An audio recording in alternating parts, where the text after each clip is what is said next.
Hey guys, I just wanted to show you how you can use Webpack with your Meteor app to give you a very, very customizable build system. Okay, let's get started.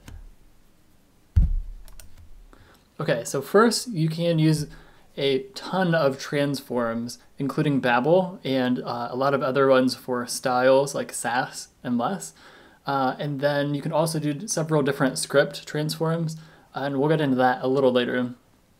And then if you're a little more advanced, you can actually split up your files into separate chunks, and you can send the main bundle down for the first page, and then as you browse around different pages, send down more chunks of JavaScript.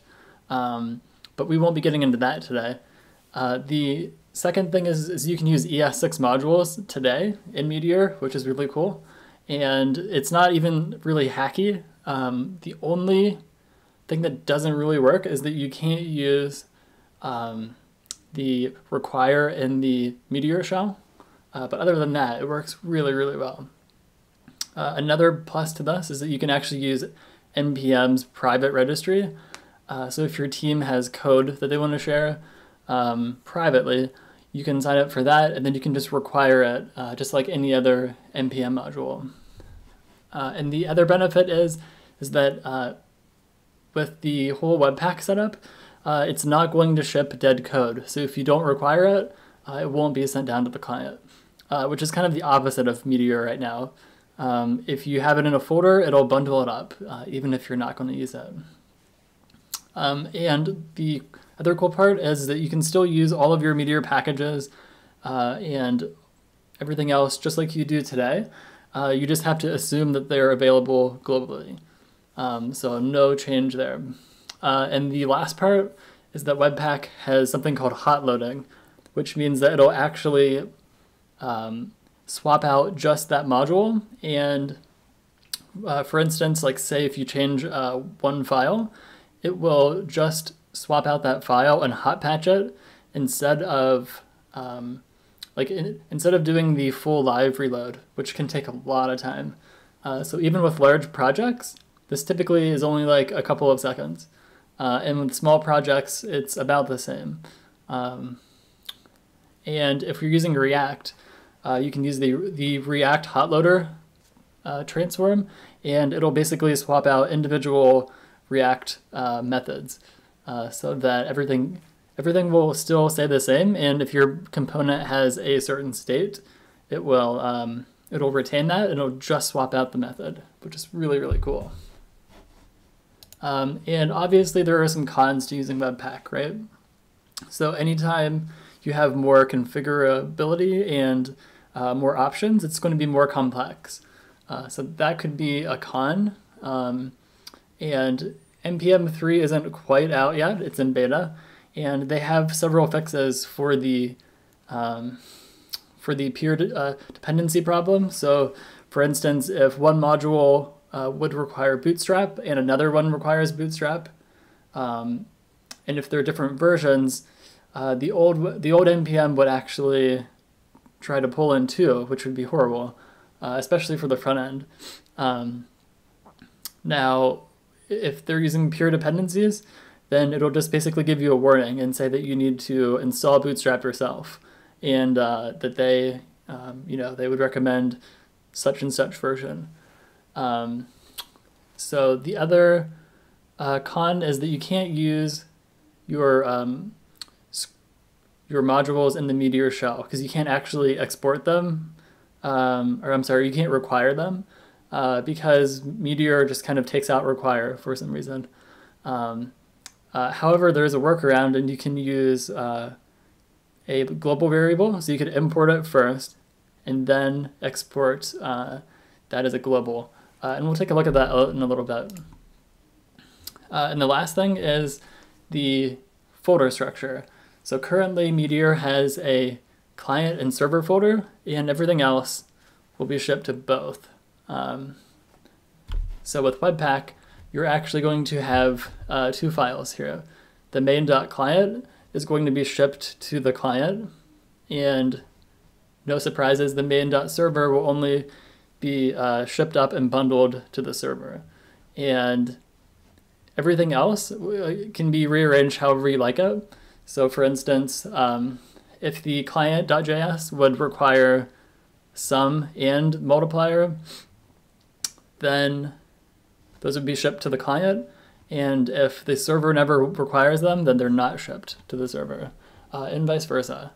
And it's a little confusing. We'll see that in a little bit. Okay, so the first step is to download the repo, and you can find that at Meteor Webpack React. And actually, I'll show you a little bit later, but we can actually use this with Blazed. I'm pretty sure at least. But for now, let's copy the repo. We'll clone it down.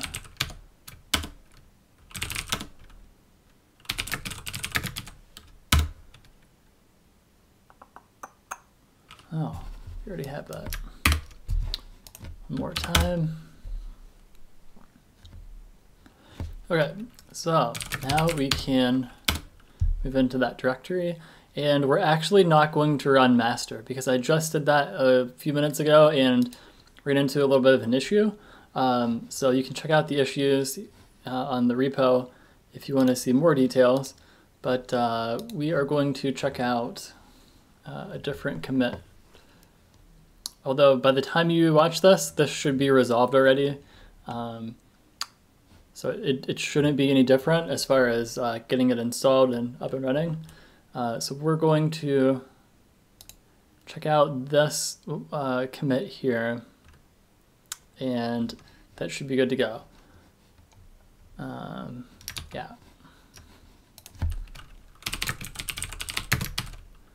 We'll paste that in, and now we should be ready to go. Okay, the first thing that we need to do is we need to run npm install so that we can install all of our package.json dependencies.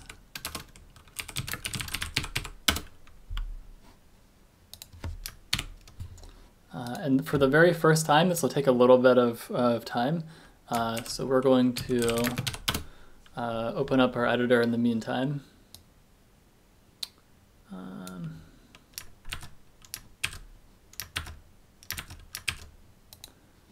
Okay.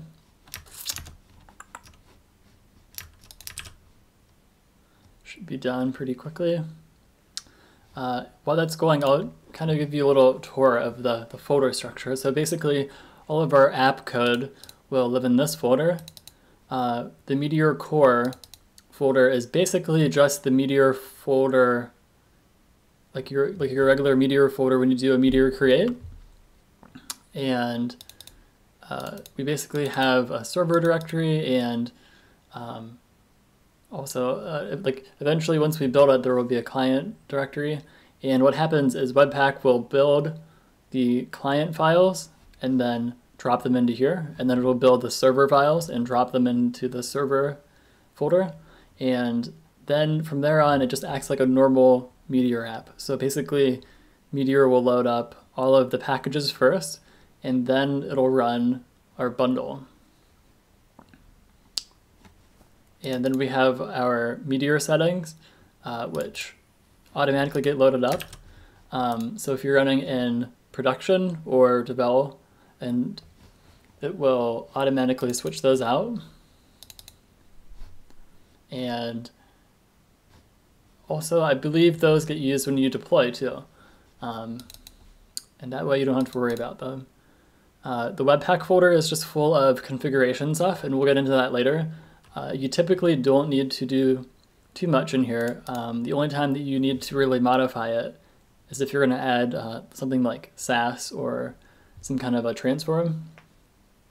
And then we have some scripts here to run it in development mode, production mode, build it, which will build up a tarball that you can deploy, and also a Meteor command that makes it a little bit easier to run Meteor commands. Okay, so this is all ready. Let's clear out this. Basically, all we have to do is run the dev script. So it's /dev, and that will run this file here.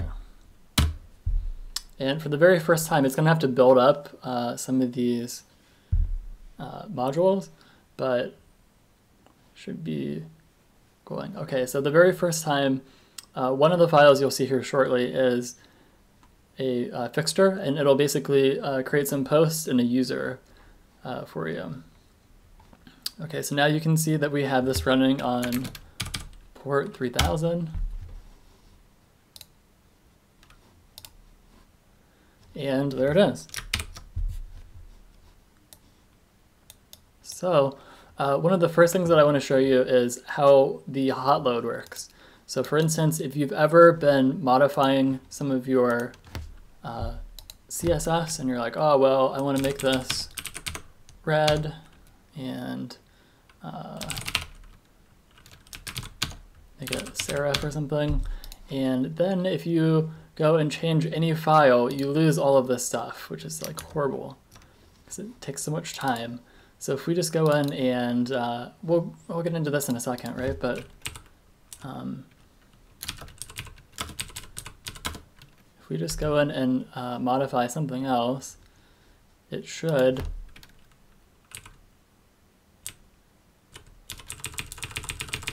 retain everything. And now you can see that we still have our CSS from Chrome. It's still there, and it just kind of hot patched everything, which is really, really cool. Normally, if you're using Meteor, what you would see is it would be a full reload, and you need to get back to square one, which is okay, but it just takes so much time. Okay, so let's back up a step. So now we have our app running here. So like what's actually happening? So we're basically watching the client and server files, and anytime it changes, they're basically just being dropped into here. And technically, yeah, I was going to say technically, in develop mode, I don't think it's actually dropping a brand new file. It'll just do its Webpack stuff. Anyway, I'm just going to switch into the app directory so it's a little cleaner. It's still there, so we can still go up a directory. But, okay, so we're in our app root directory, and you'll see a couple of files here. So the main.client.js will be shipped to the client, and you'll notice that we can import React using the ES6 modules, and we're just basically referencing a path here, and this is going to pull in this app.jsx file, and then we can use it with this variable here. And for this app, we're not going to use a router, but you could use React Router is really good, or Flow Router is very popular. Either way, this should both work. I haven't tried the new Flow Router yet. The old one didn't work. I'm pretty sure the new one will. Whoops.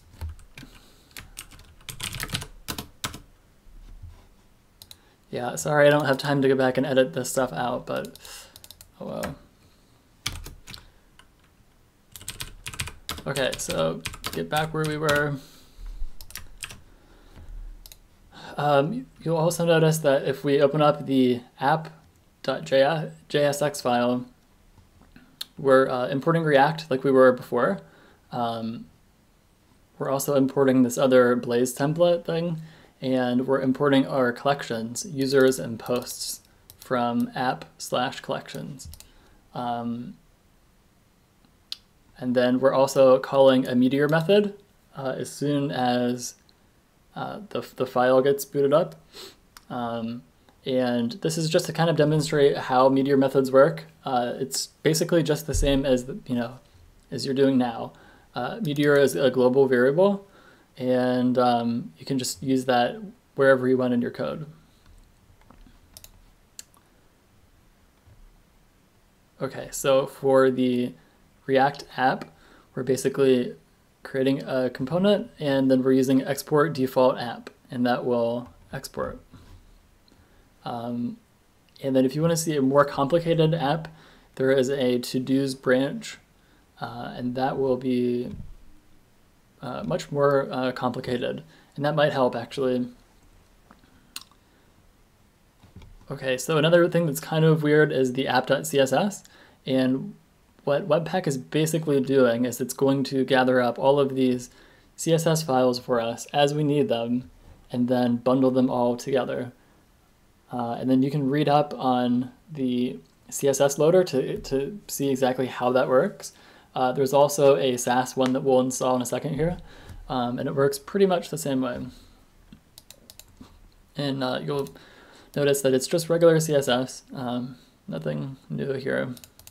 We also have a Blaze template, and this will basically allow you to render any kind of a Blaze template with React. And if you go into the, right here, so we're actually using the template.login buttons to use the Blaze stuff. And it's also worth noting that you don't have to do this. If you know you're not going to use Blaze at all, you can actually take that out, especially in Meteor version 1.2, you can actually replace Blaze with a static HTML page, which is probably the way to go if you're starting from scratch. Okay, one last thing, the collections here might look a little odd if you're not used to node modules. So basically the index will be the first thing that's looked at. So if we say require from app/collections, it'll look at the collections folder, and then it'll first look for an index file, and if it's there, it'll use that. And then we're going to export separate users and posts variables. And as you can see here, we're importing both of these. And if we wanted to just use one, we could do it like that. So that's pretty cool. And one more thing. So if we open up our server file here, we can see that we're also creating, we're importing the posts and the fixtures, and we are basically importing two functions that we call here later. And then also for the Meteor methods, one thing to note is that your scripts are not going to be executed until you import them, which is kind of different if you've only used Meteor. So if you would comment this out, you're going to get a method missing error.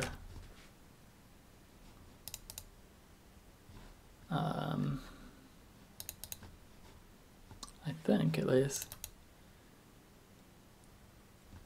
Well, maybe it doesn't console it, but basically if we don't import this, then when we call it on the client, that's going to be missing. And then this method is basically right here. So we're not going to export anything because it's just a regular Meteor method. And once we import it, it gets executed here. So that'll initialize it. And then from that point on, then the client can call it. So here, if we don't have any posts, we're going to create a user and posts. And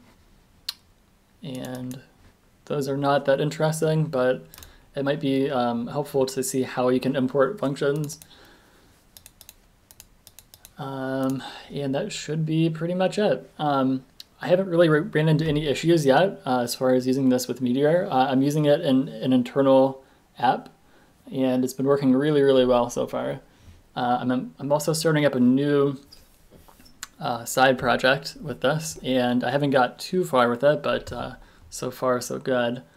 The only thing that we have a problem with right now with this particular commit is if we would go in here and say check that 2 is a number.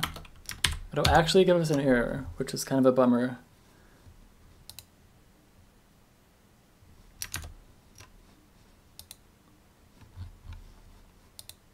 Well, maybe it has to be in the server.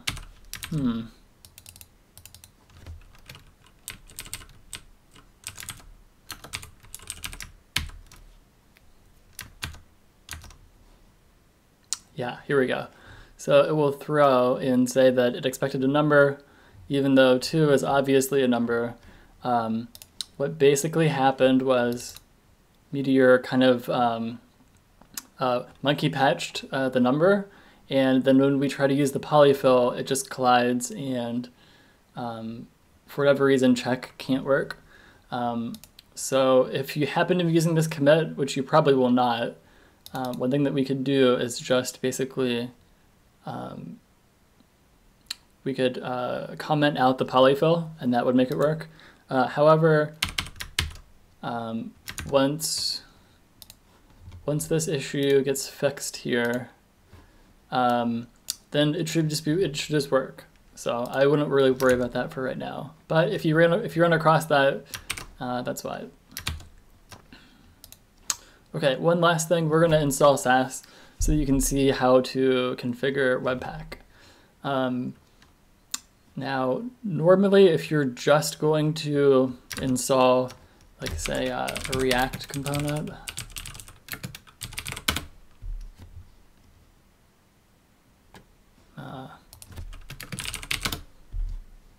so say if we want to install this, all we have to do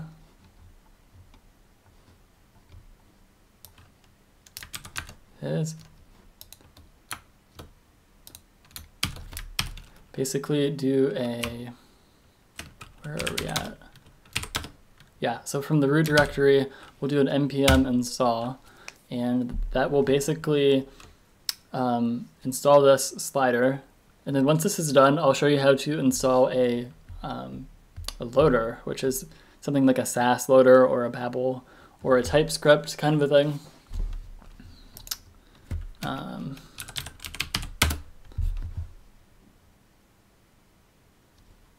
Okay, now we should be able to use this thing, whatever it is. Okay, so if we pop back into our client thing, I will put it in here.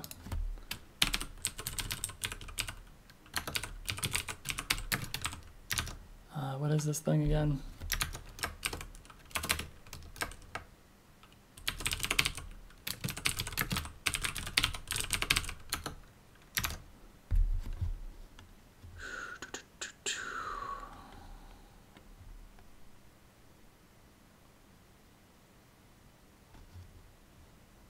Okay, I have no idea what this will do, but we will try it.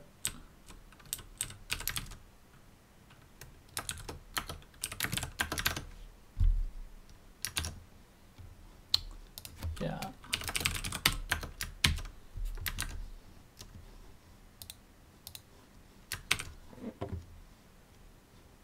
I'm not sure where the slider is, but it might be there.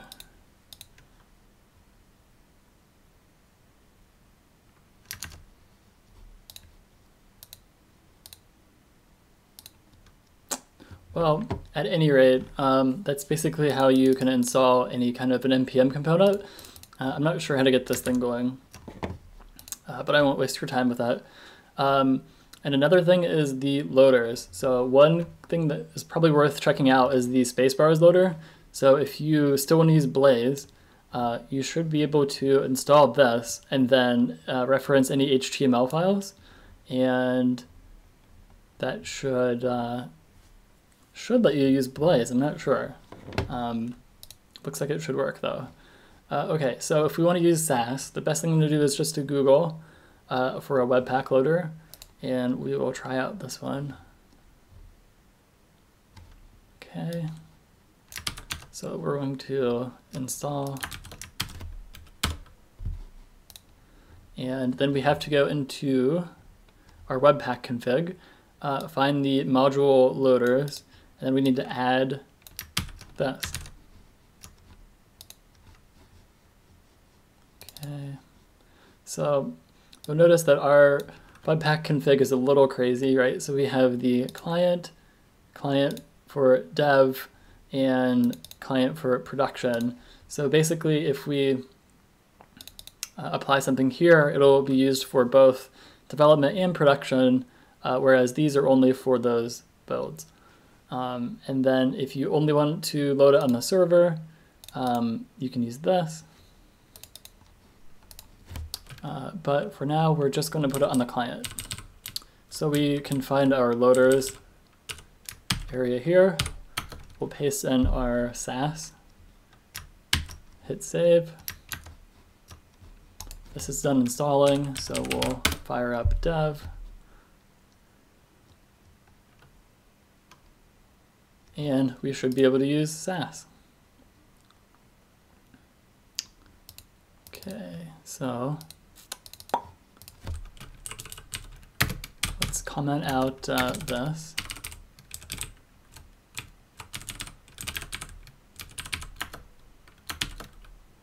And for now, let's just copy the CSS. But we'll change it and make it. We'll make everything blue. Because why not? Okay, so if we jump back here and refresh, it's basically the same. Now if we save this, we should see our blue SAS. And I'm not sure, it looks like Chrome doesn't pick up the line numbers by default, but there may be a way around that. And also, we can do something like,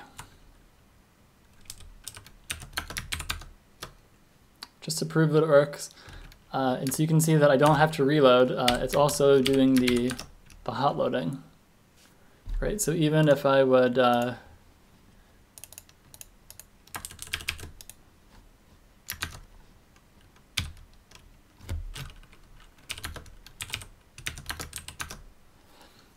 make some local edits, it'll still keep this, which is kind of neat. Okay, so that was the SAS loader. You could use the Spacebars loader the same exact way. You would just load in this loader, and then it would pick up any HTML files, and it would assume that it was Blaze. But I won't try that now. This is also the private NPM module that I was mentioning before. It's really, really handy if you need to share code privately. And currently, Atmosphere doesn't have that, which is kind of a bummer. It makes it very tough to share packages. Okay, so I think that's it. I'll probably remake this later because it's kind of not the most polished video, but let me know if you like it. Thanks.